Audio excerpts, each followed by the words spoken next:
Bonjour, nous sommes en 2014 dans le site de l'Institut Docteur Angélique, dans une série de vidéos consacrées à ce qu'on appelle la théologie mystique. Ce sont des vidéos de théologie catholique. Et elles étudient la croissance, le cheminement de la charité. J'en suis rendu toujours à la 4e demeure. Ça veut dire cette demeure où il y a une présence sensible de l'Esprit Saint due à un phénomène qu'on appelle le baptême de l'Esprit Saint. Et je voudrais étudier la place de ce qu'on appelle les locutions intérieures, des sortes de prophéties qui sont fréquentes au niveau de cette 4e demeure. Tout simplement parce que la personne portée par la ferveur d'une présence sensible de l'Esprit Saint, eh bien, elle a l'impression, et quelquefois la réalité, de recevoir de lui des lumières extrêmement fortes. Et quelquefois, elle les met par écrit. Les intuitions théologiques sont d'un très très bon niveau parfois. Et donc, dans cette vidéo, je voudrais étudier à la fois les avantages, mais aussi les risques de ces locutions intérieures et la manière dont doit les prendre une personne qui en est à la 4e demeure et de quelle prudence elle doit exercer par rapport à ces phénomènes-là. Alors d'abord, je voudrais montrer à quel point c'est fréquent. On en a même un exemple direct dans les Actes des Apôtres, au niveau de la Pentecôte elle-même. C'est donc dans les Actes des Apôtres, chapitre 2, verset 14. Cela manifeste comment Pierre, qui le matin même était avec les autres apôtres, cachés dans le cénacle, dans la peur de ce que les Juifs les poursuivent, les trouvent et les crucifient. Et pourtant, ils avaient vu Jésus ressuscité. Mais malgré tout, ils étaient là, terrorisés et timides. Tout d'un coup, il se fait un grand bruit dans la maison, l'Esprit Saint tombe sur eux, des langues de feu apparaissent, c'est-à-dire des phénomènes mystiques extraordinaires.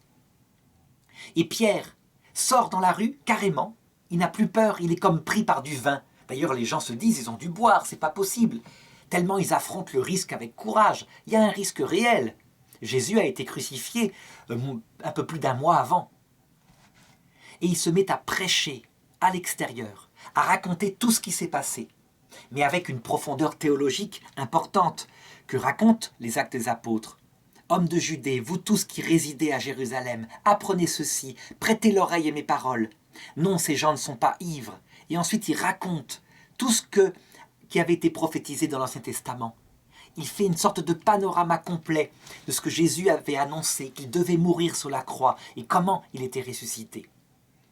C'est quelque chose de profondément théologique et on se dit, ça ne peut pas venir de lui. Lui, quelques jours avant ou quelques semaines avant, qui disait au Seigneur, je mourrai pour toi. Et puis le Seigneur était obligé de lui reprendre en disant, mais ce soir même tu m'auras renié 3 fois. Lui, Saint Pierre, qui lorsque Jésus avait annoncé sa mort à venir, disait, ça ne t'arrivera pas, nous te protégerons. Il ne comprenait rien. Il n'avait pas compris à cette époque-là qu'il fallait que le Messie meure sur la croix pour ressusciter. Lui s'attendait sûrement à une victoire extérieure, visible, une sorte de royaume, et les Romains allaient être chassés. Eh bien, ce charisme qu'exerce Saint Pierre ce jour-là s'appelle le charisme de prophétie. Il est accompagné, je dirais, d'autres choses, d'autres formes de connaissances, mais ce qui le caractérise, c'est qu'il n'est pas naturel, ça ne peut pas venir de lui. Il y a donc une cause, et cette cause, c'est l'Esprit Saint. L'Esprit Saint qui lui infuse au moment voulu, comme une lumière, ce qu'il faut comme parole, et quelquefois, lui, il ne les comprend même pas. Mais le sommet du charisme est évidemment quand la personne non seulement les prononce extérieurement, mais qu'en plus elle les comprend. Ça serait le charisme du docteur, du prophète. Peu importe d'ailleurs, que ce soit une parole que la personne ne comprend pas ou qu'elle la comprenne, de toute façon, ça ne vient pas d'elle. C'est un don du Saint-Esprit, un don qui ne vise pas à la rendre sainte elle-même. Je dirais même que Saint Pierre, là, il a dû commencer à reprendre du poil de la bête en se disant « Bon, j'ai peut-être renié 3 fois, mais tout de même. » Ou je dirais plutôt l'inverse.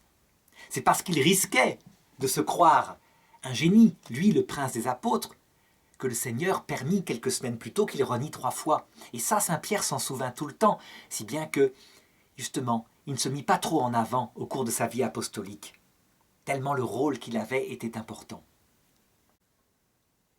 Alors, on le voit, ce charisme vient donc du Saint-Esprit.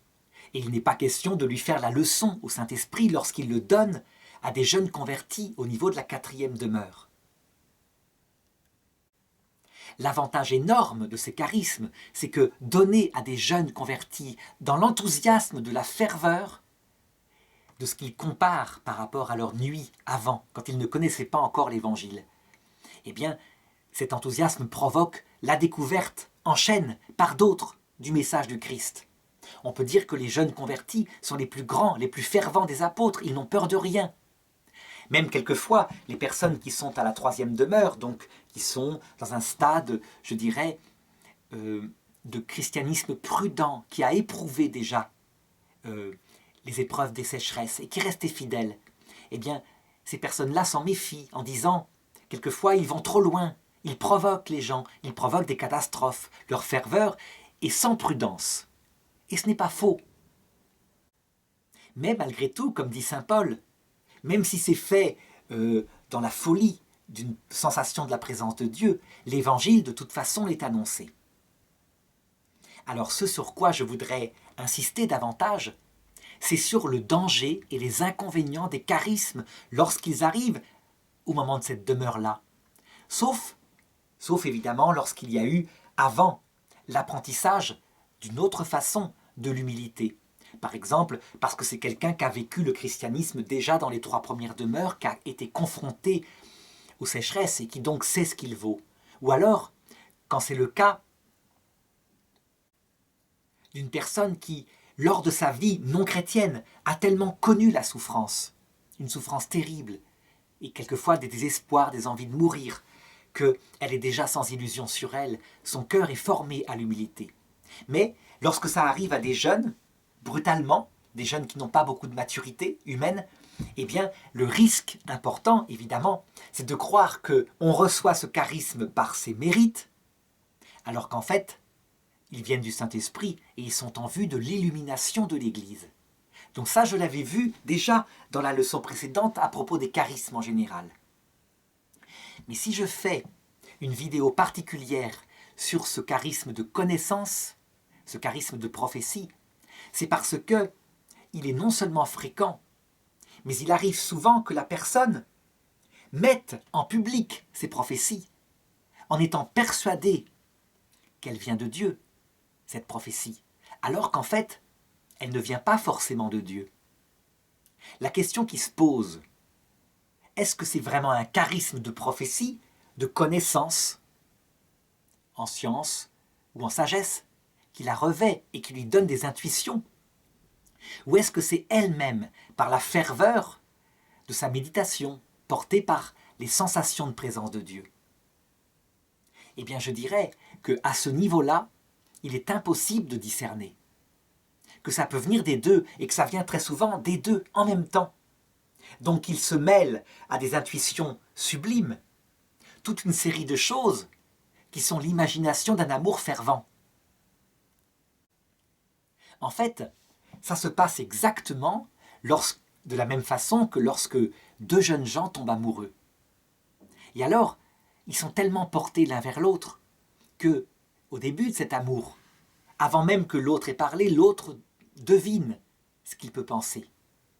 Mais qu'il doit le faire véritablement dans l'humilité, parce que quelquefois, il devine, mais il se plante, parce qu'il a affaire à une personne qui est totalement différente de ce qu'il imagine parfois. Mais la plupart du temps, ça marche, parce que tout simplement, quand on est jeune, on se ressemble. On désire des promesses de fidélité, des engagements. Les jeunes filles désirent des petits signes qui indiquent à quel point on aime, des petits cadeaux. Et donc, intuitivement, le garçon va trouver comment agir pour faire plaisir à celle dont il est tombé amoureux.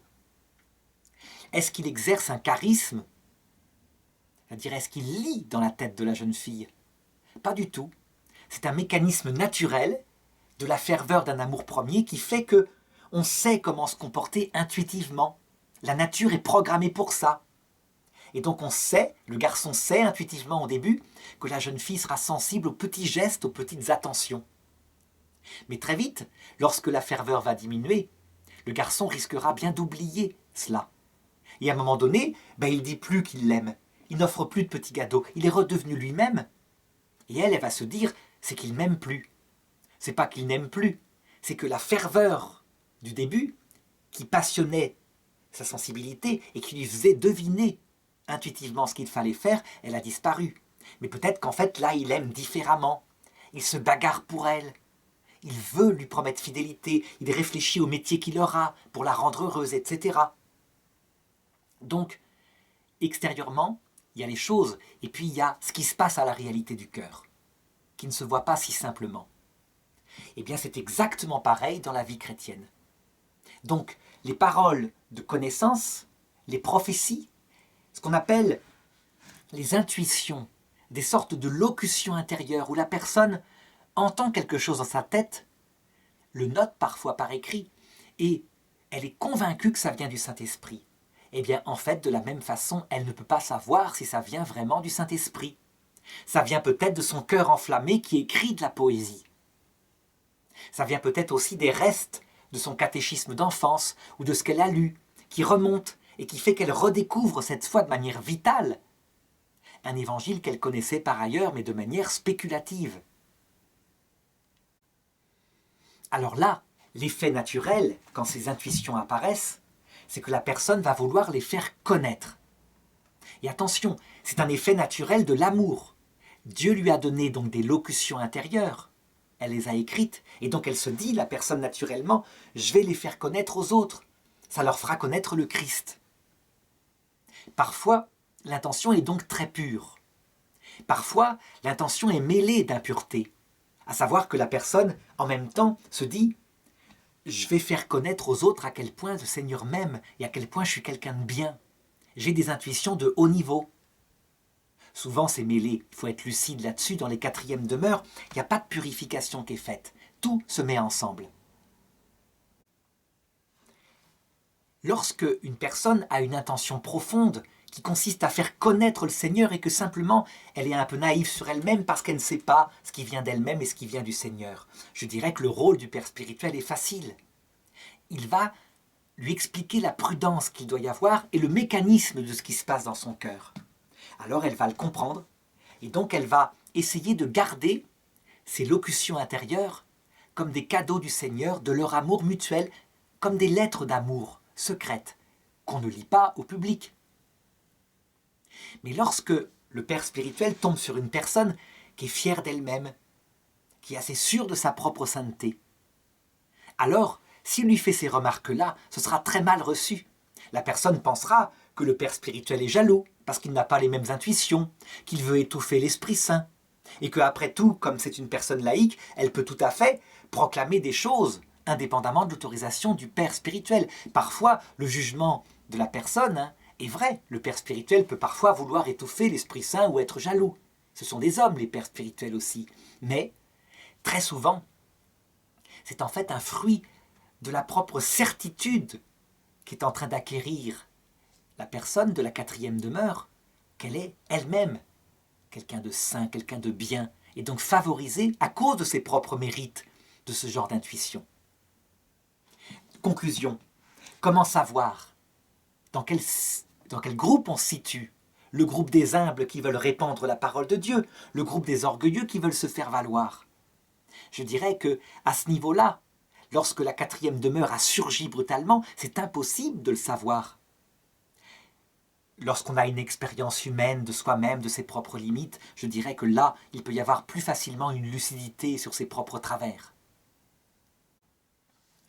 Du coup, confronté à ça, qui est un phénomène fréquent, et bien maintenant qu'il y a Internet qui s'est développé, on voit apparaître sur Internet des tas de prophètes qui, très souvent, mettent une apparence d'humilité puisqu'elles écrivent sous forme de pseudonymes. C'est-à-dire que leur vrai nom public n'est pas révélé. Donc on pourrait se dire, il y a humilité puisque la personne ne veut pas être connue. Les choses sont plus subtiles que ça. En réalité, l'orgueil se niche partout, même sous un pseudonyme, même quand on n'est pas connu. Une certaine jouissance à être véritablement le prophète du Seigneur. Donc, le fait que ce soit sous pseudonyme ne suffit pas à prouver que ça vient de Dieu et que c'est porté par l'humilité. Alors, les théologiens qui constatent la présence de ces prophéties qui se multiplient, eux, ils ont des critères pour discerner, des critères objectifs, comme par exemple la fidélité de la théologie enseignée à la foi de l'Église.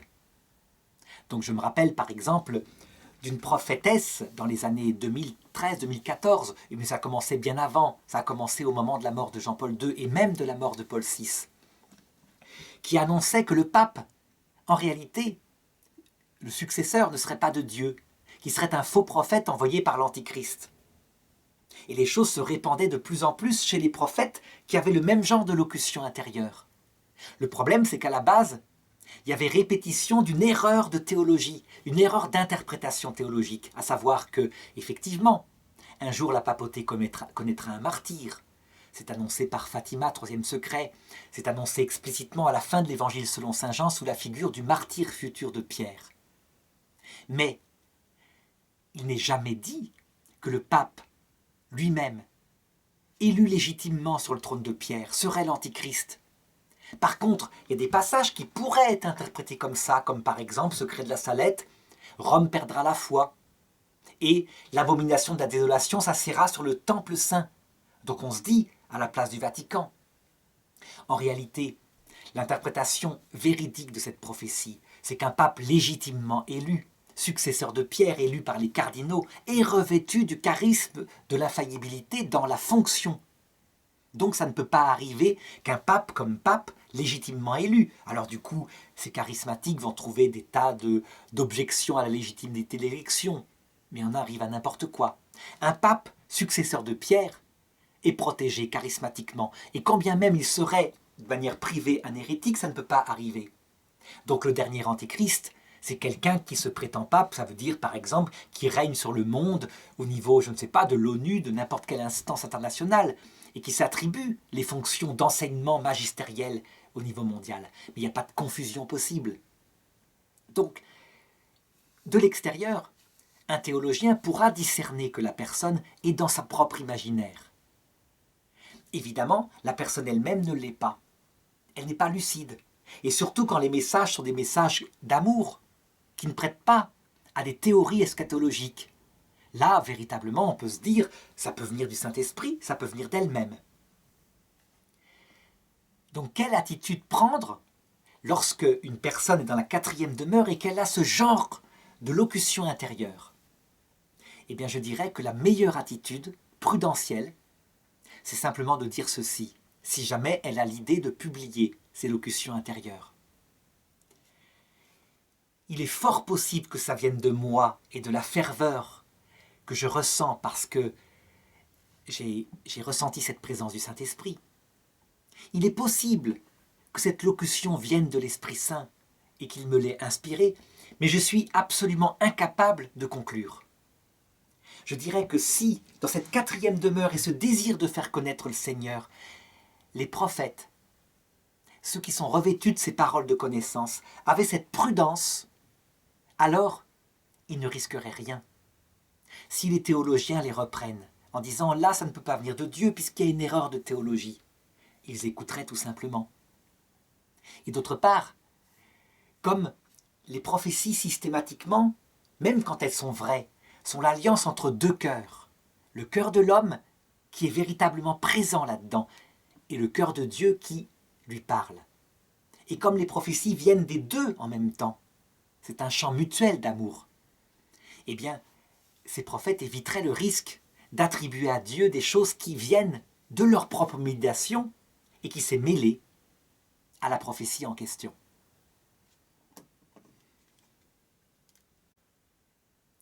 Alors on pourrait se poser une question encore, lorsqu'on est dans cette 4e demeure, cette sensation de présence de l'Esprit Saint, est-ce qu'il faut demander ce charisme de prophétie? Eh bien je ferai la même réponse que pour la vidéo précédente. Il ne faut jamais demander les charismes. Jamais. C'est trop risqué. Surtout quand on n'est pas purifié par ses propres misères qu'on a vues de ses yeux, la nuit de l'esprit, la nuit des sens. Demander les charismes, c'est demander le risque de l'orgueil. Parce qu'on finit par croire qu'ils viennent de soi-même, qu'ils viennent de soi-même. Je dirais que le b.a.-ba dans ces demeures, et même je dirais dans toute la vie chrétienne, c'est que l'essentiel, C'est l'amour de Dieu, certes, mais c'est aussi l'humilité. C'est fondé sur l'humilité, cet amour de Dieu. Et donc, demander les charismes peut procéder d'une bonne volonté. On veut répandre l'évangile dans le monde. Mais c'est au Seigneur de discerner. Et il vaut mieux les demander pour l'Église, pour d'autres prophètes. Parce que le Seigneur peut les donner à n'importe qui. Le Seigneur, lui, il n'a pas besoin de nous, obligatoirement, comme instrument de sa prédication, puisqu'il peut faire, s'il le veut, de tous les hommes des chrétiens, quand il le veut. Et s'il ne le veut pas, c'est qu'il a une vision d'ensemble du plan. À savoir que si tout le monde devenait chrétien maintenant sur terre, eh bien dans la génération suivante, il y aurait tellement d'orgueil de l'Église qu'elle se sentirait maîtresse du monde et qu'elle l'instaurerait sans le vouloir sur terre. Ben, le royaume de l'orgueil. C'est le propre de l'homme. Et donc Dieu, volontairement, lui, il divise le monde en plusieurs sections qui s'opposent, mais pour éviter une tour de Babel. Celui qui réalisera l'unité parfaite autour d'une seule pensée, dans les prophéties chrétiennes, c'est l'Antichrist. Quant au Christ lui-même, le vrai, eh bien, l'unité en question de la vérité, il la réalisera à l'heure de la mort par son apparition. Sauf que certains refuseront de l'aimer. Il y a une liberté obligatoire. On n'est pas forcé d'aimer quelqu'un. Et donc, la possibilité du choix de l'enfer est une réalité théologique importante, qui fonde la possibilité d'aimer, parce qu'il n'y a pas d'amour sans liberté.